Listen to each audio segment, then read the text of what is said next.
Vous écoutez Vendredi de la famille, une émission remplie de bénédictions pour toutes les familles, que ce soit famille monoparentale, famille biparentale, famille interculturelle, famille recomposée. La famille est l'institution de Dieu lui-même. Fondez et maintenez votre famille sur la parole de Dieu. Vendredi de la famille avec Dr. Roselyne Jolteus-Poinville. Soyez bénis, peuple de Dieu. Soyez bénis, peuple de Dieu. Cette émission est aussi rediffusée sur YouTube, Facebook. Pour commentaires, requêtes de prière et dons, contactez-nous à vendredi de la famille à commercial@mail.com. Psaume 96. Chantez à l'Éternel un cantique nouveau. Chantez à l'Éternel, vous tous habitants de la terre. Chantez à l'Éternel, bénissez son nom, annoncez de jour en jour son salut, racontez parmi les nations sa gloire, parmi tous les peuples ses merveilles. Car l'Éternel est très grand et très digne de louange. Il est redoutable par-dessus tous les dieux, car tous les dieux des peuples sont des idoles, et l'Éternel a fait les cieux. La splendeur et la magnificence sont devant sa face. La gloire et la majesté sont dans son sanctuaire. Famille des peuples, rendez à l'Éternel. Rendez à l'Éternel gloire et honneur. Rendez à l'Éternel gloire pour son nom. Apportez des offrandes et entrez dans ses parvis. Prosternez-vous devant l'Éternel avec des ornements sacrés. Tremblez devant lui, vous tous habitants de la terre. Dites parmi les nations, l'Éternel règne. Aussi, le monde est ferme, il ne chancelle pas. L'Éternel juge les peuples avec droiture. Que les cieux se réjouissent et que la terre soit dans l'allégresse. Que la mer retentisse avec tout ce qu'elle contient. Que la campagne s'égaie avec tout ce qu'elle renferme. Que tous les arbres des forêts poussent des cris de joie devant l'Éternel. Car il vient pour juger la terre. Il jugera le monde avec justice et les peuples selon sa fidélité. Psaume 96, Amen.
Poussez vers l'Éternel des cris de joie, vous tous habitants de la terre.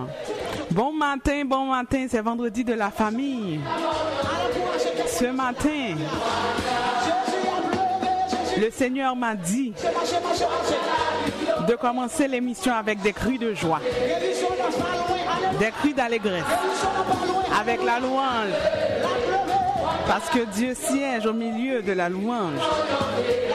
Et puis pour tous ceux et celles qui, avant de dormir hier soir, étaient déprimés, désespérés, tous ceux qui avaient honte,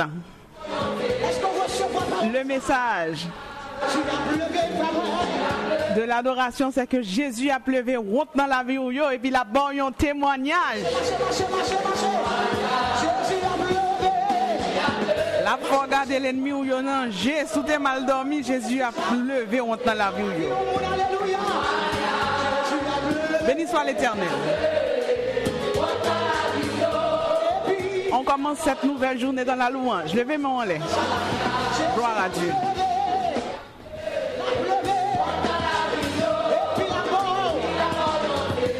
Le message est simple. C'est pas beaucoup de paroles, une seule phrase. Jésus a pleuvé honte dans la vie ou yo. Et puis il a bon témoignage. If you believe it, well, si vous le croyez, chantez-le ce matin. Soyez bénis. Jésus a pleuvé.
Chambre, ferme ta porte et prie ton Père qui est là dans le lieu secret.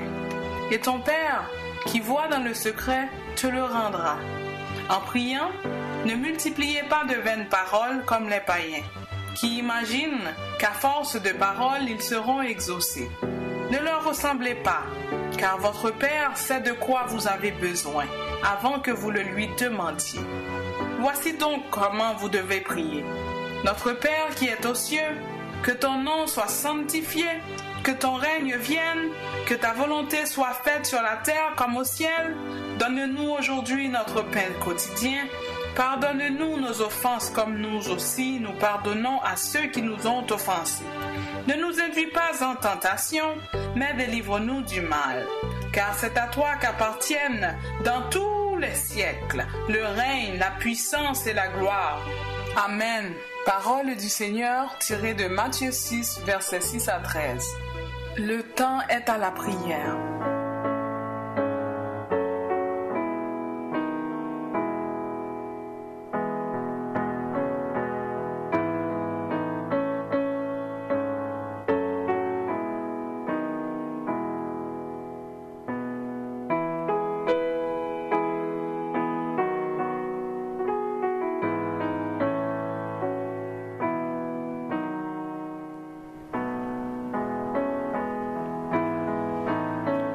Le temps est à la prière. Père Céleste, Père éternel, bon Papa, nous te remercions, Seigneur, pour cette journée qui débute sous ton aile, qui débute en ta présence. Je te remercie, Seigneur, d'avoir permis que les auditeurs qui m'écoutent ce matin ont pu se réveiller en bien. Merci, Seigneur, pour ta présence dans leur vie. Merci, Seigneur, pour le souffle de vie que tu nous donnes. Merci, Seigneur, pour la santé que tu nous donnes. Je te remercie pour cette émission, rencontre matinale, pour la rubrique Vendredi de la famille. Je te remercie d'avoir permis que je sois derrière ce micro en train de bénir ton peuple. Dépouille-nous de la chair et du sang, remplis-nous de ton esprit. Seigneur, nous venons de chanter Jésus a pleuvé, rentre dans la vigne, et puis là, nous témoignage. Nous le croyons de tout notre cœur. Et que ce que ta bouche a dit, ta main l'accomplira. Parce que tu n'es pas un homme pour mentir, ni un pécheur pour te repentir. Tes promesses sont certaines et véritables. Nous pouvons miser sur toi. Nous pouvons compter sur toi. Si nous misons sur un homme, nous pouvons faire fausse route. Mais si nous comptons sur toi, Seigneur, nous savons qu'avec toi, nous ne ferons jamais fausse route, Père éternel. Seigneur Dieu, je te prie ce matin pour les auditeurs et auditrices qui m'écoutent, Seigneur. Lève la honte qui est sur leur visage. Donne-leur un témoignage, s'il te plaît, bon Papa. Donne-leur un témoignage, s'il te plaît, bon Papa. Élève leur tête, Seigneur, sur un rocher, pour que leur tête s'élève sur leurs ennemis qui les entourent, Seigneur. Donne-leur un témoignage, mon Papa.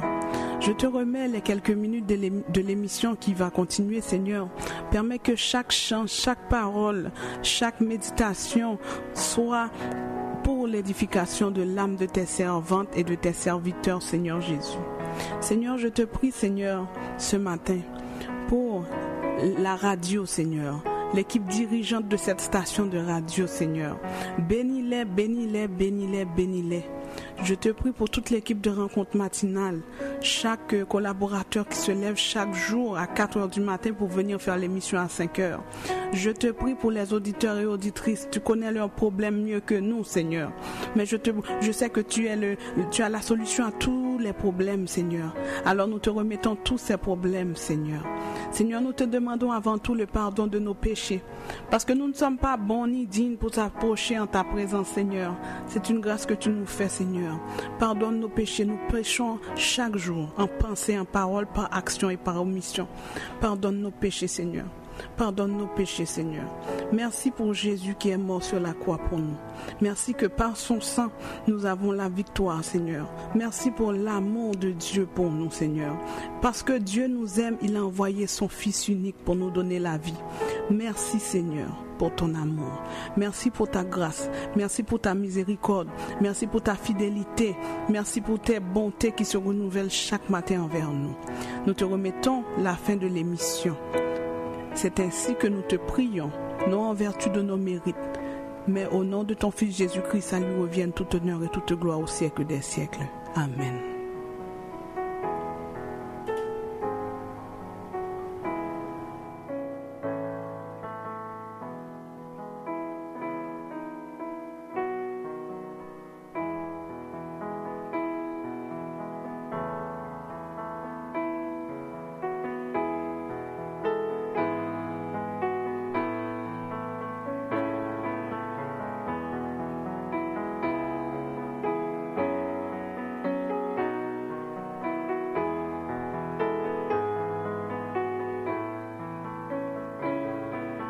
Jésus, oh, tu m'as sauvé.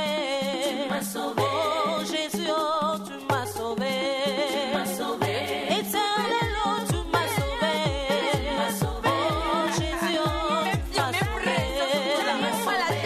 Jésus, oh, tu m'as béni. Oh, Jésus, oh, tu m'as béni. Moi, j'ai trouvé Jésus-Christ, mon sauveur. J'ai trouvé Jésus-Christ, mon sauveur. Moi, j'ai choisi Jésus-Christ dans ma vie. Moi, j'ai choisi Jésus-Christ dans ma vie. Moi, j'ai choisi Jésus-Christ comme ma vie. Moi, j'ai choisi Jésus-Christ comme ma vie. J'avais reculé. Moi, je veux toujours avancer. Toujours avancer. Toujours avancer. Toujours avancer.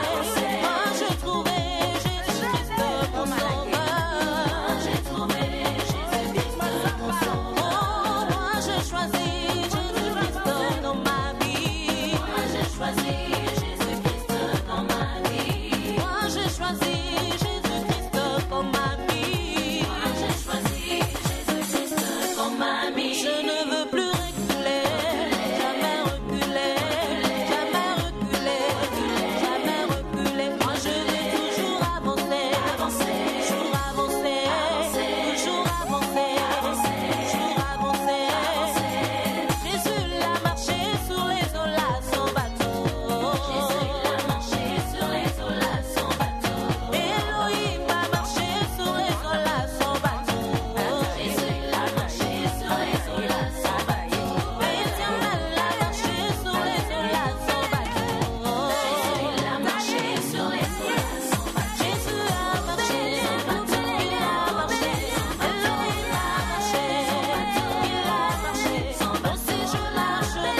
famille.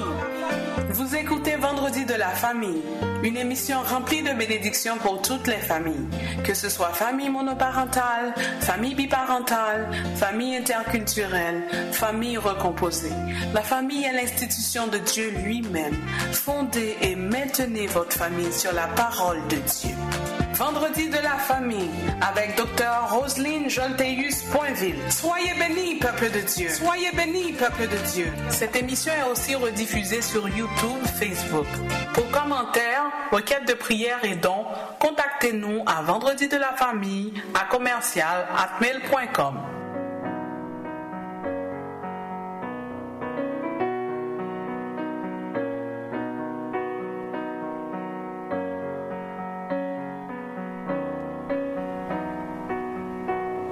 Chers auditeurs et auditrices, nous sommes maintenant rendus au moment de partager le message, d'écouter le message de la parole de Dieu. Et le message aujourd'hui est vraiment spécial. Bon, tous les messages sont toujours spéciaux, mais celui-là, il me touche profondément. Pourquoi? C'est parce que très souvent, quand j'étais petite, quand j'étais jeune, j'entendais que les gens disaient que quand Dieu te promet quelque chose, les promesses de Dieu sont certaines et véritables. Je l'ai dit au début de l'émission et c'est vrai, les promesses de Dieu sont certaines et véritables. Quand Dieu te promet quelque chose, quand Dieu te fait une promesse, quand il y a une prophétie sur ta vie, oui, c'est le plan de Dieu. Moi, je croyais que ça allait s'accomplir dans n'importe quelle circonstance. Ça veut dire que peu importe ce que tu fais là, que tu vives bien, que tu vives mal, ça va toujours s'accomplir parce que c'est la parole de Dieu. C'était à moitié vrai. Parce que le message aujourd'hui, pas juste le message d'aujourd'hui, mais en grandissant dans l'évangile, en méditant sur la parole de Dieu, j'ai fini par comprendre que le diable là, c'est un voleur. Le diable là, il cherche à voler notre destinée. Il cherche à voler nos grâces. Et comment qu'il arrive à le faire? C'est par le péché. C'est pas que les promesses de Dieu ne sont pas certaines et véritables. Quand Dieu te fait une promesse, elle va s'accomplir quand même. Mais toi aussi, veille à ce que le diable ne vole pas ta bénédiction, à ce que le diable ne vole pas ta grâce. Je ne veux pas prêcher pour le pasteur, mais là vous allez écouter comment le diable peut voler nos grâces. Je sais qu'il y a beaucoup de personnes qui disent « Ah, j'aime pas entendre parler de diable.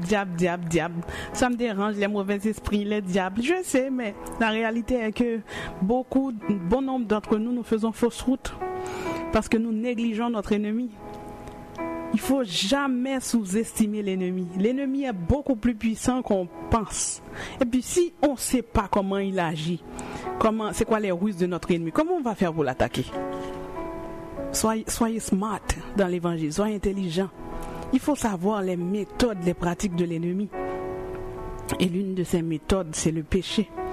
Alors aujourd'hui, nous allons écouter le message du pasteur Mohamed Sanogo qui dit comment le diable arrive-t-il à voler vos grâces. Et comme c'est vendredi de la famille, ça a une portée aussi sur la famille, parce que le point sur lequel il va méditer, c'est l'impudicité. Comment le diable arrive-t-il à voler vos grâces? Prêtez vos oreilles, disposez votre cœur, chassez toute distraction qui vous empêche de recevoir la semence de la parole de Dieu. Restez connectés au Saint-Esprit et écoutez le message que le Seigneur nous envoie aujourd'hui. Parce que certainement, le Seigneur parle ce matin. Le Seigneur parle à quelqu'un. Nous avons bien loué, mais il y a un temps aussi pour s'asseoir au pied du Seigneur pour l'écouter. Disposez vos cœurs, disposez vos pensées pour écouter la parole de Dieu. Soyez bénis, peuple de Dieu.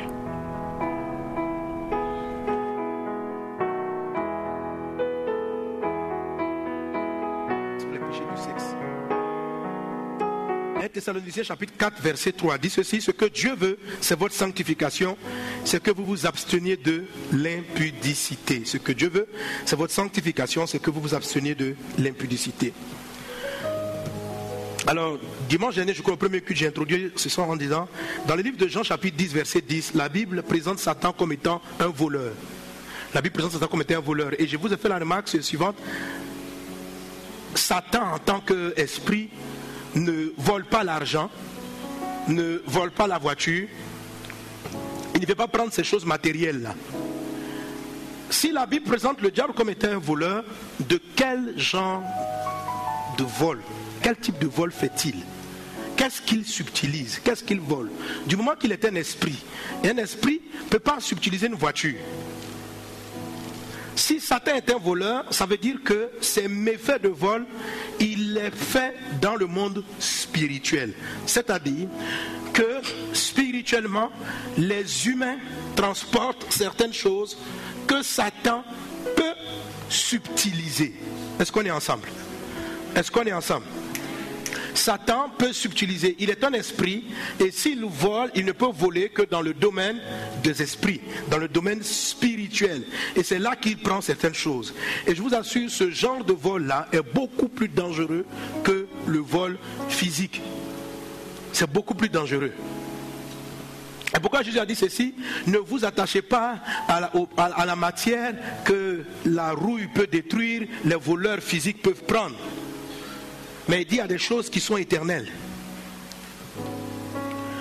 Quand Dieu a appelé Jacob, son père l'a béni. Isaac a béni Jacob. Et les bénédictions qu'il lui a données étaient juste des bénédictions en parole. Il dit ceci: tu vas prospérer, la terre te sera favorable. Vous me suivez? Si vous lisez le texte qui parle de la bénédiction de Jacob, la terre te sera favorable. Il dit, je te donne la victoire sur tes ennemis. Ce que tu sèmes va pousser. Juste tes paroles. Quand Ésaü s'est rendu compte que son frère avait pris sa bénédiction à sa place, Ésaü a voulu tuer son frère. Et Jacob a quitté la maison sans le matériel. Parce que leur papa Isaac était extrêmement riche. Il avait beaucoup de chameaux, des chevaux, des serviteurs. Donc, l'héritage matériel est resté dans la main d'Ésaü. Mais Jacob a quitté la maison avec la faveur spirituelle. Sur son chemin, il va se dresser des ennemis, comme son oncle Laban. Mais c'est comme si chaque fois qu'on combattait Jacob, ça se transformait toujours en sa faveur. Alléluia. Ça ne veut pas dire que vous n'aurez pas d'adversité, mais il y avait comme une grâce qui accompagnait Jacob. On l'avait prophétisé qu'il allait prospérer. Il avait reçu la bénédiction de la prospérité. Et malgré qu'il était exploité par son patron c'était Laban. Malgré l'exploitation dont il était victime de la part de Laban, Jacob a prospéré. Jacob a prospéré. Écoutez mes amis, la vie est pleine d'embûches et des gens vont vous combattre. Mais quand vous naissez, Dieu déclare sur vos vies certaines paroles qui fait que même malgré même les adversités des méchants que vous rencontrez dans votre route, vous allez prospérer. Quand la bénédiction du Seigneur est sur votre vie, quand Dieu a parlé sur ta vie, les ennemis ne peuvent pas arracher. Ils peuvent, c'est ce que les gens ont tenté de faire avec Jacob. Son oncle lui vole les brebis. Mais Dieu transforme tout cela et s'enrichit davantage. Donc, on peut voler ton argent, mais on ne peut pas voler la parole que Dieu... Un homme peut voler l'argent, mais ne peut pas voler la parole que Dieu a prononcée sur ta vie. Si Dieu prononce une parole dans ta vie, toute adversité sera transformée en ta faveur. Amen. Jacob et Ésaü se sont bagarrés, pas pour la matière, mais pour une parole, parce qu'ils avaient compris la valeur et l'importance des paroles. Les frères de Joseph ont essayé de tuer Joseph. Ce qu'ils ont fait, ils ont été jaloux de la chemise. Ils lui ont enlevé la chemise, la tenue de plusieurs couleurs que son père lui avait faite. Ils ont pris cela, mais ils n'ont pas pu arrêter la faveur qui était sur la vie de Joseph. Donc malgré que Joseph soit esclave chez Potiphar, dans la maison de Potiphar il a prospéré. De la maison de Potiphar, on a essayé de le casser et on l'a envoyé en prison. Lisez le texte. En prison, il était le chef des prisonniers. Pourquoi? Parce qu'il avait un manteau sur lui. Et au temps marqué de Dieu, il est ressorti, il est devenu premier ministre. Qu'est-ce qui était sur sa vie? Une parole que Dieu avait prononcée. Quelqu'un est-il avec moi? Quelqu'un est-il avec moi? Amen. Les hommes vont attaquer ce qu'ils voient. Mais Satan a compris une chose, c'est que ça ne sert à rien de s'acharner contre la matière. La vraie force d'un homme, ce n'est pas sa voiture, ce n'est pas sa maison, ce n'est pas ce que tu vois, c'est ce qui combat pour lui dans l'intimité l'invisible. C'est ça sa vraie force. Amen. C'est cette chose-là qui lui ouvre des portes. C'est cette chose-là qui l'amène à avoir de bonnes relations. C'est cette chose-là qui favorise son chemin. C'est cette chose-là qui fait que quand deux personnes s'asseyent et déposent leur dossier, son dossier sera pris. Quelqu'un est-il avec moi? C'est ce qui combat pour vous. C'est ce qui vous conduit dans l'invisible. Et ce dont le diable a peur, c'est justement de cette force invisible qui conduit votre vie. Quand la Bible dit que Satan est un voleur, en fait, il cherche à prendre et à annihiler cette faveur. C'est ce qu'il va viser.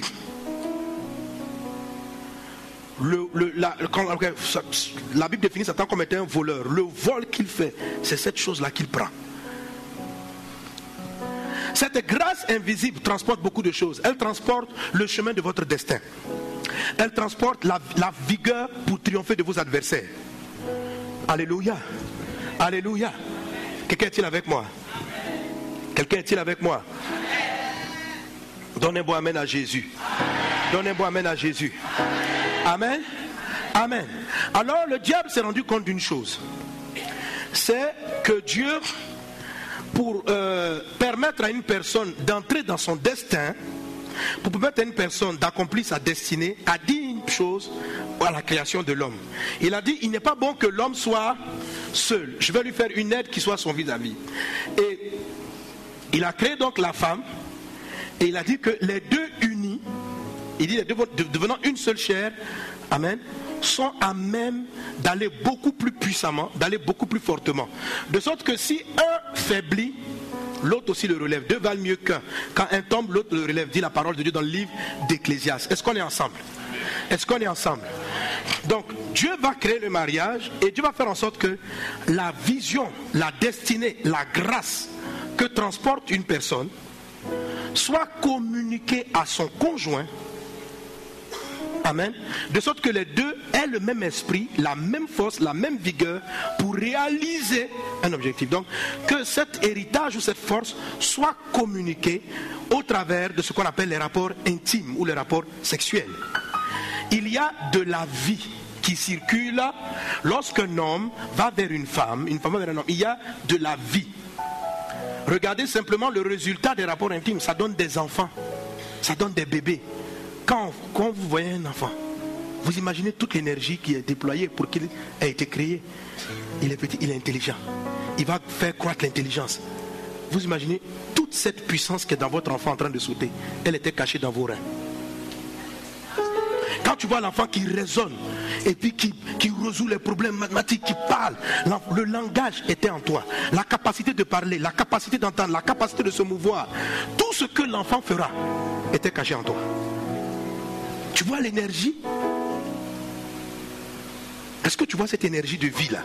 Comment elle est puissante? On ne peut pas fabriquer un homme dans un laboratoire comme ça. La vie est dans tes reins, dans tes entrailles. Et elle fabrique un individu. C'est énorme. Donc c'est de l'énergie, c'est de la grâce, c'est de la force en puissance. La Bible dit ceci, que quand Abraham a fait une offrande à Melchisédek, Lévi qui était dans ses reins a aussi fait l'offrande. Vous me suivez? C'est très fort. Lévi qui était dans ses reins a aussi fait l'offrande. Quelqu'un est-il avec moi? Il a aussi fait l'offrande.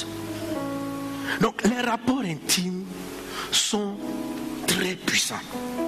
Donc Satan ayant compris que, parce qu'il ne sait pas comment attaquer l'héritage, mais il a vu qu'il y avait transfert de vigueur, de force avec le conjoint.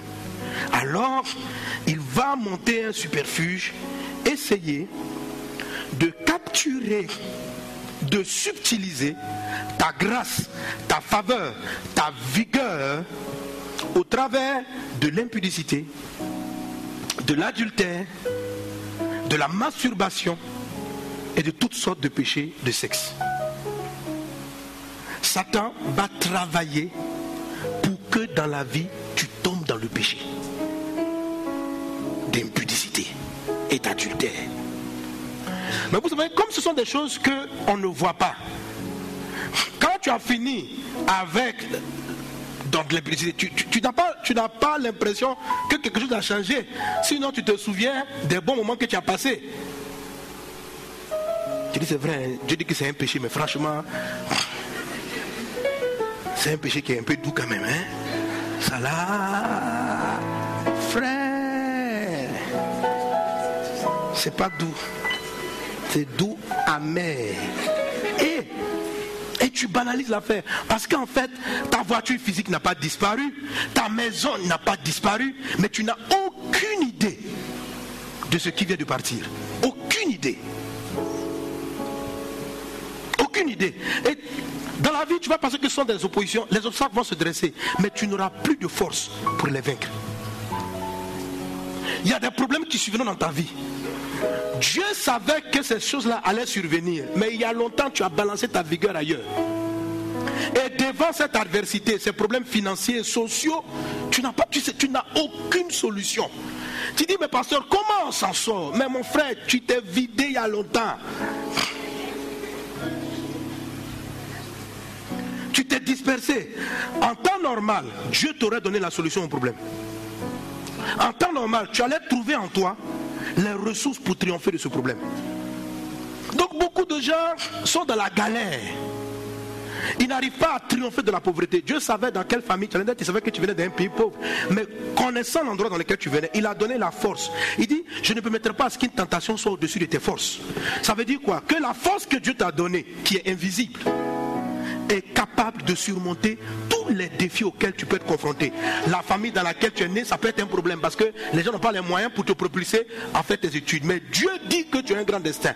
Quelle que soit la pression, il dispose pour toi suffisamment de grâce et de faveur pour te donner le triomphe. Ne te fais pas voler ta vigueur. Ne te fais pas voler ta vigueur. Ne te fais pas voler ta vigueur. Il peut prendre non seulement la vigueur, mais il peut prendre aussi l'héritage. L'héritage, c'est la promesse de Dieu pour toi, c'est les moyens que Dieu te donne pour accomplir. L'héritage, c'est différent de la force. C'est ce que ton travail va donner comme résultat, qui t'appartient. Il utilise le détournement et le mauvais usage de cet instrument-là que Dieu a donné à l'homme pour procréer, pour partager la vie, pour partager la vigueur avec son conjoint. Il va utiliser pour disperser tes forces et aller les donner à quelqu'un d'autre. Que ça te plaise ou ça te plaise pas, mon frère, c'est la vérité de ce que Dieu a créé. Amen. Tu dis, ah pasteur, tu gâtes nos affaires, mais j'arrange, je ne suis pas en train de gâter. Je suis en train de te dire que c'est toi-même qui as gâté ta vie. Mais tu dis non, mais quand je regarde ma vie, ça va quand même bien, je suis pas mal, hein. Regarde, je trompe ma femme, mais bon, ça va, je suis là, je suis ministre, je suis DG, on m'a fait des nominations. Regarde, je te donne rendez-vous dans quelques années, tu vas voir où tu vas finir. Et puis il faut savoir que tu aurais eu beaucoup plus que ce que tu crois avoir. Mais toutes ces choses-là, c'est-à-dire que malgré que ça t'ait épuisé là, regarde où tu as pu arriver. Mais tu vas voir après, vers la fin, comment est-ce qu'il t'a bien. La fin va mal finir. La fin va très mal terminer. Vous allez voir des chefs d'État, des gens qui ont eu des vies dépravées. Il y en a beaucoup. Observez la fin de leur jour et puis après ce qui arrive à leurs enfants. C'est comme si, parce que vous allez voir, Sandy, c'est un grand président, il a eu les milliards, il avait l'argent. Il y a quelques années maintenant, une fille d'un ancien chef d'État puissant m'a écrit, les gens m'ont écrit, mais puissant. Mais ce monsieur-là, les femmes de ses ministres, tout le monde, il tirait partout. Sa famille, d'abord lui-même, il a fini misérable en exil. À un moment, on le nommait comme un des hommes les plus riches au monde. Misérable, Satan l'a vidé. Son énergie est partie comme ça.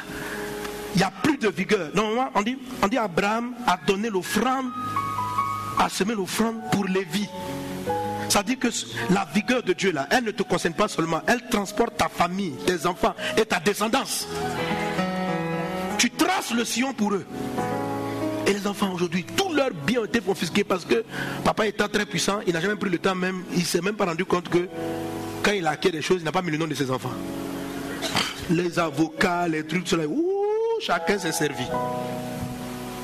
Ça c'était pour mon papa, on dit, mon frère, maintenant, la galère, les problèmes. Et lui-même, il a fini malheureux. En plus, maintenant, si tu es dans le péché, tu ne vas pas au ciel. Donc de l'enfer, là même, tu vois ta famille, puis tu pleures encore. Tu dis, mais j'ai fait quoi? À quoi ça m'a servi toutes ces années? Dis à un voisin, c'est pourquoi la Bible dit, fuis l'impudicité. Dis à ton voisin, fuis. Fuis l'impudicité. Il faut fuir, poussière.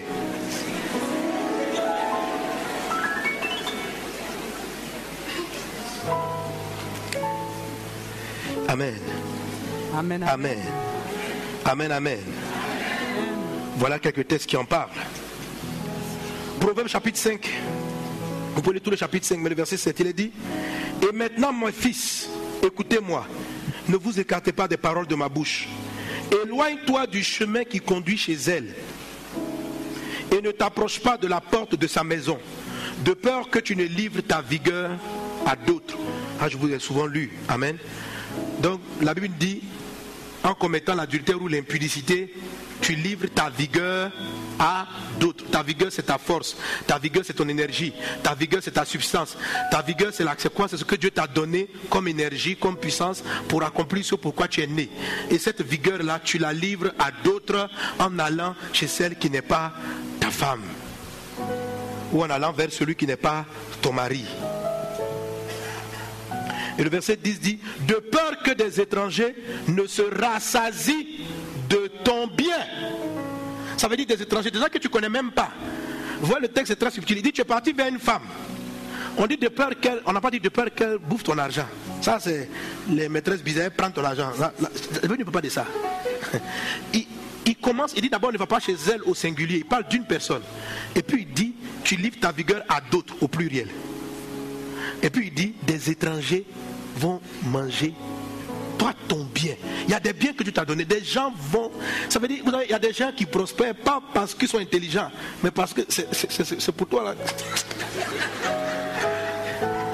Tu le vois, tu dis, lui là il est bien, mais c'est parce que tu es parti avec une fille. La fille est partie avec lui. Donc quand la fille t'a sucé, elle est partie dormir avec le même monsieur. Le monsieur aussi l'a sucé. Quand le monsieur il a vidé, donc le gars subitement il prospère. Mais ça ne va pas aller loin parce que lui aussi on va le vider. Non, tu dis, mais ce gars-là, dans la vie, il réussit. Mais c'est ta réussite qui est dans sa maison. C'est ta réussite. Les chaises, les voitures qu'il sort, elles étaient à toi. La Bible dit: de peur que des étrangers se rassasient de ton bien.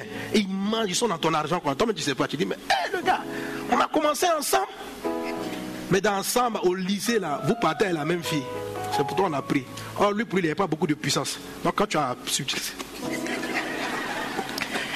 tu n'as rien eu de bon aussi. De peur que les étrangers ne se rassasient de ton bien et du produit de ton travail dans la maison d'autrui. De peur que tu ne gémisses près de ta faim quand ta chair et ton corps se consumeront. C'est ce que je disais tantôt. De peur que tu ne gémisses près de ta faim. C'est-à-dire, vers la fin, tu vas commencer à te lamenter. Parce que tu n'as plus de vigueur pour te conduire jusqu'au bout. Quand ta chair et ton corps se consumeront, ça parle de la vieillesse.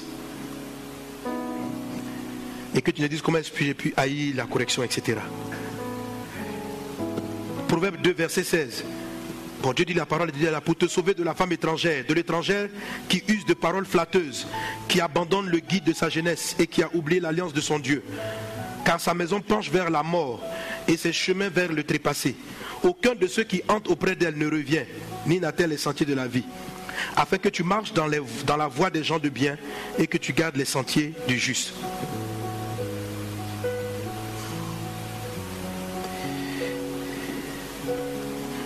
Proverbe chapitre 7, verset 21, il dit: elle le détourna avec beaucoup de douces paroles, elle l'entraîna avec la flatterie de ses lèvres.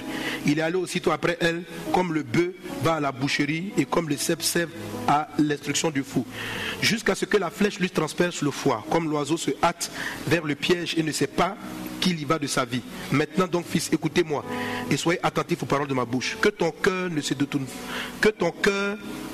pas vers ses voies et ne t'égare pas dans ses sentiers, car elle a fait tomber beaucoup de blessés, et ceux qu'elle a tués sont très nombreux. Ce sont les voies du Sheol, c'est-à-dire de l'enfer, du trouble. Ce sont les voies du Sheol que sa maison. Elles descendent dans les chambres de la mort. Satan a tenté d'utiliser cette arme avec Abraham. Il a envoyé, permis par sa femme, il a envoyé Agar. Donc les sœurs, amen, n'envoyez pas Agar dans votre maison. Comment on envoie Agar? Si tu te refuses à ton mari, tu le tentes, tu lui donnes envie, tu le prouves d'aller à l'étranger. La Bible dit ceci, la Bible dit à Abraham, il dit chasse Agar et l'enfant, sinon elle va prendre l'héritage. Elle allait prendre l'héritage d'Abraham. Et je vous dis, même une partie de l'héritage d'Abraham est rentrée en Ismaël. Ismaël, c'est qui? Toute la prospérité des peuples arabes, ça vient de la puissance qui était en Abraham. Abraham est l'ancêtre de tous les Arabes. Donc tous ceux qui sont dans les zones pétrolifères, toute leur prospérité, c'est parce qu'Abraham transporte un héritage, on dit le père de la foi. C'est-à-dire Dieu a mis dans Abraham une telle énergie sur ses descendants, plusieurs générations. Et il a eu une aventure avec une femme qui n'était pas la sienne. Il lui a balancé quelque chose, la puissance, et la puissance est venue chez Ismaël. Ismaël est le père donc, de tous les peuples arabes et par conséquent aussi de l'islam. C'est pourquoi c'est très difficile de les arrêter. Ils ont la puissance que Dieu avait léguée à Abraham. En tout cas, ils ont une partie. Dieu dit à Abraham, il faut les vider. Parce que d'ici la fin de l'histoire, ce gars-là va tout prendre. Il dit, chasse la servante et le fils. Mon ami, chasse l'adultère, chasse la femme étrangère de ta vie. Ma soeur, chasse le mari qui n'est pas ton mari. On est en train de te vider. S'il ne veut pas te marier, il n'a qu'à rester là. Non, je t'aime, je te promets, je te promets. Frère, ma soeur, je t'ai dit, c'est toi que je vais épouser. On est déjà fiancés, Fuis-le. On te dit non, c'est pour prendre, c'est lui qui paye ton loyer. Mais c'est qu'il prend après ton loyer. Tu n'as aucune idée. C'est le loyer que tu veux. Ce n'est rien par rapport à ce qu'on a accusé de toi. C'est lui qui paye ma maison. Ce n'est rien par rapport à ce qu'on t'a pris. S'il n'est pas là, je ne peux pas m'en sortir. C'est maintenant même que tu vas creuser ta vie. Tu vas t'en sortir comment? Juste un peu, tu vas rouler en voiture à Abidjan ainsi, faire le malin. Mais attends, tu vas voir. Tu vas voir comment ça va finir. Il peut prendre ta grâce, on peut te sucer ta faveur pour le mariage. Quand tu rentres dans ce genre de choses, vous allez voir les gens qui rentrent comme ça, ils ne se marient jamais. Finis jusqu'à vieille femme, sans mari. Mais on a pris ta faveur du foyer. Donc il suit ça et puis lui va utiliser ça maintenant sur les autres foyers. Dieu t'avait donné une grâce d'un foyer, la faveur d'un foyer, mais tu as vidé ton énergie. Parce que je ne sais pas, tout est lié à ton destin. Donc on ne sait pas qu'est-ce que les gens volent exactement. Est-ce qu'ils volent ton argent? Ils volent ton mariage? Ils volent... On ne sait pas. Ils volent ta capacité à reconnaître l'homme ou la femme de ta vie. En tout cas, quand le voleur rentre dans la maison, en tout cas, il vole. Maintenant, qu'est-ce qu'il va prendre? On ne sait pas. Ton mariage fait partie de ton héritage. On peut le prendre. On peut le prendre. Donc, tant que tu seras cette personne, tu peux pas découvrir l'homme ou la femme de ta vie. Tu vas rester comme ça pour un moment de plaisir, mais tu vas tout perdre. Il faut arrêter ça. Bousculer le voisin, il n'est pas là-dedans, mais tu dis frère, bien sûr. Il dit, je sais que tu n'es pas là-dedans, quoi, mais.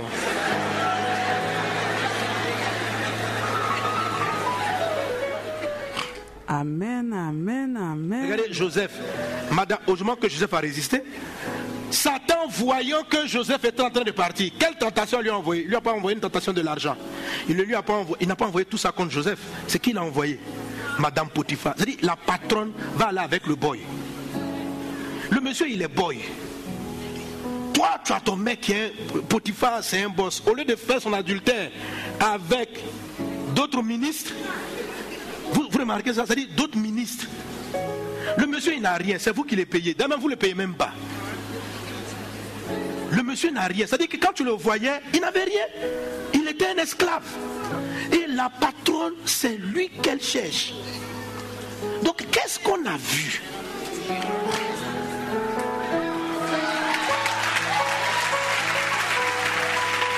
Alléluia. Mais c'est son héritage qu'on voulait prendre.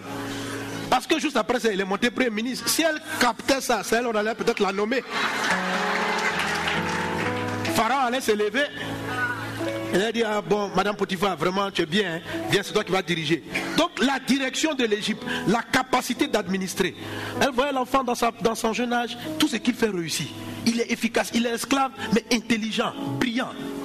Il y a des personnes comme ça, durant leur parcours scolaire, les gens ont pris leur intelligence, ils n'ont pas fini leurs études à cause d'impudicité. Ils arrivent, toi, premier major de promotion major, tu arrives à un moment donné, tu ne comprends plus les matières. Mais on t'a appris ça? On t'a volé ton intelligence? Tu arrives à l'université, tu ne peux pas sortir de l'université.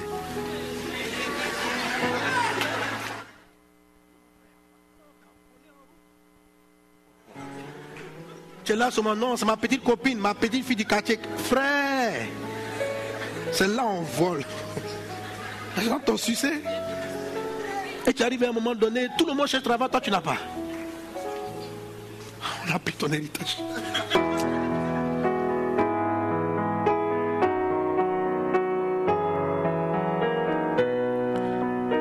Père éternel, je te remercie ce matin pour ce bon message que tu as envoyé à ton peuple, Seigneur.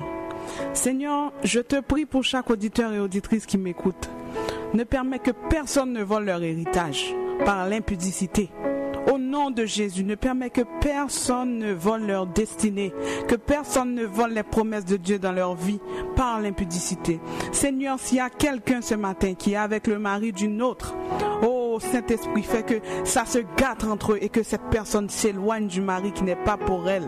S'il y a quelqu'un qui est avec la femme d'autrui, fais que ça se gâte entre eux pour qu'ils s'éloignent, Seigneur. S'il y a quelqu'un qui se livre à la masturbation, à toutes sortes d'impudicité, homosexualité, permets que ça, aujourd'hui, ça finisse au nom de Jésus. Parce que, Seigneur, nous voulons entrer dans notre Canaan, Seigneur. Nous voulons entrer dans notre destinée, Seigneur. Nous sommes fatigués d'être des chrétiens qui, chaque dimanche, on va à l'église. Et on n'a pas de puissance. On n'a pas de délivrance. On est toujours dans la pauvreté. On est toujours dans les problèmes, dans les maladies. On ne sait pas pourquoi on a toujours plein de problèmes. On n'arrive pas à être délivré. Et puis, le péché est dans notre vie. C'est la stratégie du diable, Seigneur, pour voler nos bénédictions, pour voler notre destinée. Au nom de Jésus, ce matin, je te demande, pour chaque auditeur et auditrice qui m'écoute, Seigneur, s'ils sont dans une relation qui n'est pas conforme à ta parole, qu'aujourd'hui, ça se gâte, qu'ils s'éloignent de cette personne qui les fait vivre dans l'impudicité et qu'ils se rapprochent de toi. C'est la prière que je te prie, non en vertu de mes mérites, mais au nom de ton Fils Jésus-Christ. À lui revienne tout honneur et toute gloire au siècle des siècles. Amen. Donc, chers auditeurs, le message est très bon. On va le continuer la semaine prochaine. Comme d'habitude, il faut passer aux annonces parce que vous ne faites pas assez de dons. Puisque vous ne faites pas assez de dons, pour rester en onde, on est obligé de prendre beaucoup de publicité là. Donc, si vous voulez moins d'annonces, plus de l'évangile, plus de louanges, appelez Sœur Rachel, 514-452-6711. Non, pas moi. Appelez Dr Jolteus, 514-944-4773. 514-944-4773. Si dites, vous avez un $20, un $50, faites un don pour que l'émission reste en onde. Sinon, on va vous bombarder avec des publicités de toutes sortes parce que c'est eux qui payent. Alors, soyez bénis, peuple de Dieu.